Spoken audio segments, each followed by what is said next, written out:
Breaking, CNN host calls Trump disgusting name, should he be fired for his nasty insult? If there's one thing we hate, it's dishonesty for the sake of appearing edgy. A CNN host decided to give this a try, and we're disgusted. According to Breitbart, Reza Aslan, host of CNN's Believer, thought it would be smart to attack President Trump after he suggested a travel ban may have prevented the recent London terror attacks. Aslan's response was repulsive, to say the least. He said, "The piece of SH is not just an embarrassment to America and a stain on the presidency. He's an embarrassment to humankind." Where does Aslan get off calling President Trump names like that? Can you, for 1 second, imagine what would happen if someone from Fox News said something like that when Obama was in office? Liberals would be calling for his head on a pike. It has a lot to do with the left's mentality.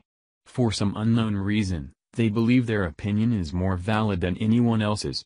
In other words, when they do something, it's justifiable. If we do something, it's because we don't know what we're talking about.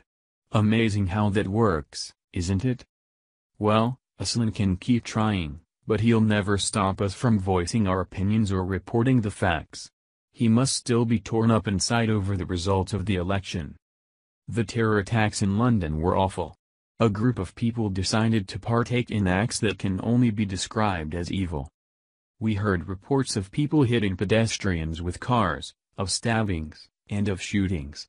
If these three things don't count as terrorism, what does?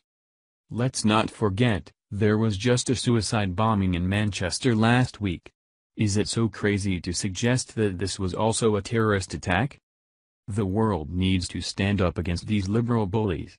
They obsess over talking down to people who question the validity of their arguments. President Trump made an excellent point with his tweet last night. If there were some system in place to make sure those people couldn't enter the country and get close to the London Bridge, or get weapons, at least 7 lives would have been saved. We need to start holding the left accountable for their words. They're just trying to push their agenda, and don't care about what happens to everyone else. The scary thing about all of this? There are people who listen to what the left have to say. If you've ever had a conversation with a liberal, you can tell they don't take you seriously. The left will screech at you, and tell you how wrong you are, without giving you a reason why, and this is unacceptable. They don't get to call names and ignore facts because of their political affiliation anymore. We all follow the same rules here, and the left better shape up. CNN and the rest of the liberal hacks are certainly on their way out the door. We can't wait.